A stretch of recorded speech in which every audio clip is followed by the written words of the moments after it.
Assalamualaikum, nama saya Nina Syah binti Abdullah. Bernama Matric 280366. Saya akan membentangkan mengenai tajuk agama Islam yang di bawah topik kepentingan agama Islam dalam pembangunan karakter atau sasiah masyarakat beragama.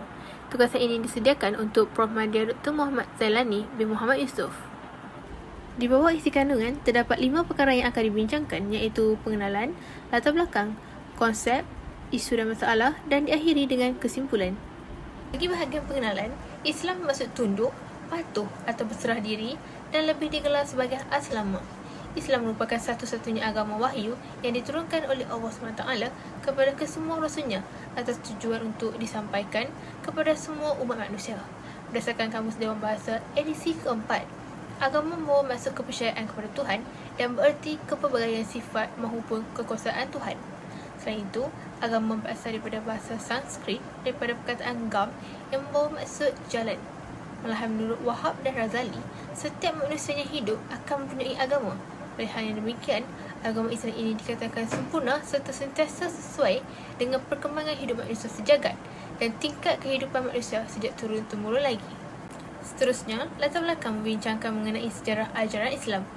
Ketika sebelum kedatangan agama Islam, struktur ekonomi, politik dan budaya masyarakat Arab tidak tenteram dan berlakunya pergaduhan dan pecah belah kerana tiada pemimpin.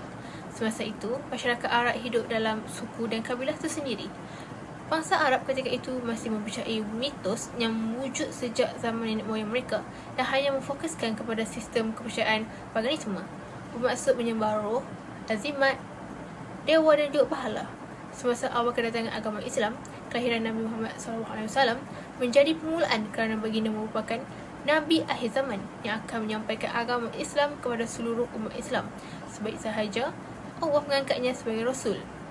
Antara strategi yang digunakan oleh Nabi Muhammad semasa menyebarkan Islam ialah pertama sekali menanamkan iman kepada para sahabat, iaitu baginda memperkenalkan kepada sahabat serta kaumnya erti tauhid dalam diri sebagai dasar dalam kehidupan.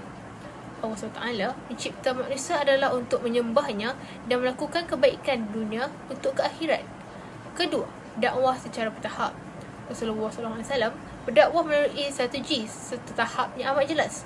Beliau pada mula berdakwah kepada keluarganya terlebih dahulu dan kemudian kepada kenalan yang terdekat serta selanjutnya berdakwah kepada masyarakat keluar. Dan yang ketiga, memanfaatkan potensi yang ada, iaitu Nabi Muhammad SAW menggunakan segala potensi supaya dakwah yang berkesan. Misalnya baginda mengajak sahabatnya yang memiliki kemewahan untuk membiayai dakwah Islam serta memanfaatkan sahabatnya yang mempunyai pengaruh yang besar dalam membantu serta melindungi ketika berperang seperti Umar bin Khattab dan juga Hamzah. Berikutnya, saya akan menghuraikan mengenai 2 jenis rukun yang perlu dipegang oleh umat Islam, iaitu rukun iman dan juga rukun Islam. Bagi rukun iman, beriman kepada Allah SWT dengan mempercayai serta meyakini bahawa kewujudannya dengan sepenuh hati. Beriman kepada malaikat, iaitu seseorang Muslim itu mestilah mempercayai kewujudan dan penciptaannya, mengimani ke semua 10 malaikat yang wujud dan mengetahui tugasnya serta sifat-sifat. Beriman kepada kitab, hal ini bermaksud dengan meyakini dan yakin akan keberadaan kitab-kitab yang telah diturunkan. Beriman kepada Rasul, kerana Rasul adalah sebagai utusan Allah atas tujuan memberikan khabar kepada seluruh manusia serta peringatan akan kehidupan manusia di muka bumi ini. Beriman kepada hari akhirat dengan mempercayai bahawa hari akhirat atau kiamat pasti akan tiba dan juga wujud. Beriman kepada qadar dan qadar bermaksud ketetapan yang telah ditetapkan oleh Allah sebelum wujudnya alam semesta lagi. Dan qadar pula membawa maksud pewujudan ketetapan ataupun takdir. Rukun Islam pula mengucapkan 2 kalimah syahadah. Sebutan syahadah merupakan saksi dan sebagai pengakuan serta diiringi bersama pemahaman agar dapat menerapkannya dalam kehidupan. Menunaikan solat kewajipan yang dilakukan oleh umat Muslim dengan mendirikan solat 5 waktu dalam sehari. Puasa di bulan Ramadan, iaitu umat Islam wajib puasa selama sebulan di bulan mulia, iaitu bulan Ramadan, bagi mencapai ketakwaan kepada Allah. Membayar zakat, iaitu zakat merupakan harta yang wajib dikeluarkan oleh muzaki, iaitu golongan yang wajib zakat bagi tujuan memberikannya kepada mustahik, iaitu golongan yang berhak menerimanya. Menunaikan ibadah haji Hukum melakukan amalan ini adalah wajib bagi mereka yang berkemampuan, dan kewajipan melakukan haji juga hanya berlaku sekali seumur hidup. Kemudian, konsep yang akan dijelaskan ialah mengenai ibadah, bermaksud seseorang manusia itu merendahkan dirinya sepenuhnya ke arah kebaikan, iaitu bagi mendekatkan diri kepada Allah SWT, serta dituntut bagi mengikut segala suruhan yang telah ditetapkan oleh Allah seperti mana yang dinyatakan dalam Al-Quran maupun Sunnah. Terdapat dua asal ibadah, iaitu ketundukan dan kecintaan. Ketundukan berarti seseorang Muslim itu mendekatkan diri ke jalan Allah dan melakukan segala perintahnya seperti yang telah disyariatkan. Manakala kecintaan pula berarti ketaatan yang wujud untuk mencintai Allah, yang lahir kerana rasa syukur akan nikmat yang diberikan dan juga rahmatnya, serta kagum akan kesempurnaannya. Ibadah terbahagi kepada dua, iaitu ibadah khusus dan juga ibadah umum.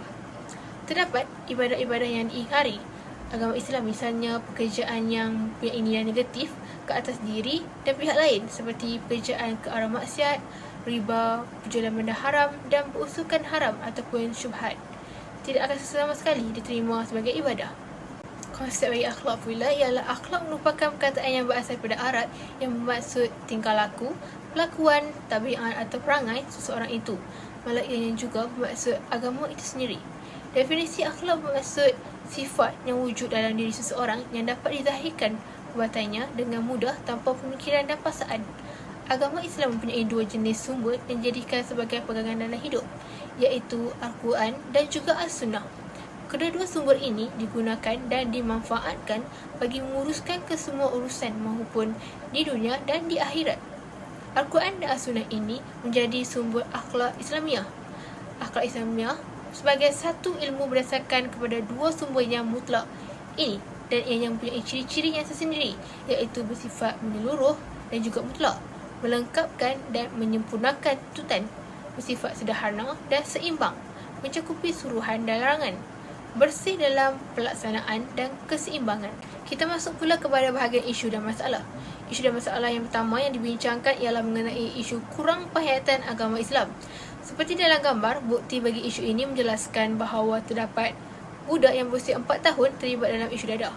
Faktor yang membawa kepada masalah ini ialah kurang didikan agama oleh ibu bapa dan juga pengaruh rakan sebaya. Isu dalam kurang masalah penghayatan agama Islam ini berlaku kerana pengaruh negatif daripada media sosial dan media elektronik seperti Facebook, Instagram dan Twitter.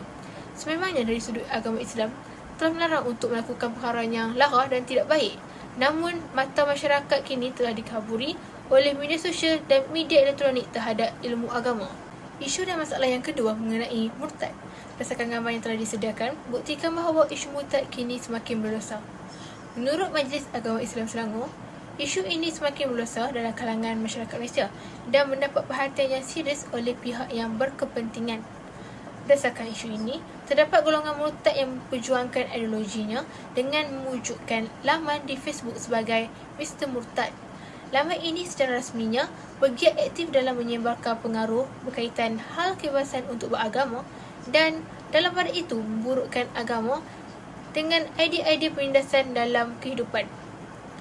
Bagi undang-undang jenayah Islam, Mahkamah Syariah di setiap negeri di Malaysia telah menguatkuasakan undang-undang bagi pelaku murtad untuk menerima hukuman iaitu maksimal 3 tahun penjara ataupun menerima sebatan sebanyak 6 kali ataupun didenda RM5,000 Malaysia atau kombinasi mana-mana hukuman itu. Isu yang ketiga ialah mengenai amalan santau. Amalan ini merupakan punca berlakunya pergolakan dalam sesuatu hubungan sesama umat Islam. Santau merupakan alat yang dijadikan sebagai pembunuh secara senyap kerana ianya dapat menyebabkan mangsa yang disantau itu berasa sakit yang teruk, iaitu sakit yang berpanjangan, muntah darah, lumpuh, gila dan sehingga mengakibatkan seseorang itu mati. Agama Islam merupakan agama yang menolak dan melarang amalan santau dan menyuruh umatnya untuk sentiasa memohon perlindungan hanya daripada Allah SWT. Hukum bagi perbuatan santau ini ataupun sihir terhadap tukang sihir ini dari pandangan yang berbeza oleh ulama ialah bagi Imam Malik, iaitu berpendapat bahawa hukumannya adalah bunuh, iaitu tiada proses istitabah serta taubat oleh si pelaku. Bagi pandangan yang masyhur oleh Al-Imam Syafi'i bahawa jika penyihir tidak melakukan perbuatan membunuh oleh sihirnya, maka tiada hukuman diberikan. Isu yang terakhir adalah perkembangan sosial. Munculnya media sosial baharu juga menimbulkan pelbagai kesan negatif. Masyarakat menggunakan media sosial sebagai platform menyatakan pandangan mereka dan menzahirkan rasa tidak puas hati melalui perkataan-perkataan yang tidak moral. Maklumat bebas yang berada di media sosial boleh mengganggu keharmonian dan ketenteraman di sesebuah negara. Perkara ini membimbangkan kerana telah memberikan kesan kepada ajaran agama Islam. Sekiranya seseorang itu tiada panduan Islam dan akhlak berkomunikasi, berbagai bentuk penyalahgunaan maupun pelanggaran telah berlaku. Misalnya isu berkaitan penyebaran maklumat palsu, kebebasan bersuara sehingga tiada batasan maupun pembulian cyber sehingga mengakibatkan kematian. Oleh hal yang demikian, dapat disimpulkan bahawa agama Islam ialah agama yang membawa ajaran serta cara hidup sempurna meliputi seluruh aspek kehidupan manusia, baik daripada sekecil-kecil perkara sehingga sebesar-besar perkara. Malahan, Islam sebagai al-din yang merangkumi akidah, syariat dan akhlak hendaklah dipraktikkan oleh umat Islam secara menyeluruh bagi menjamin keselamatan dan kesejahteraan di dunia dan di akhirat.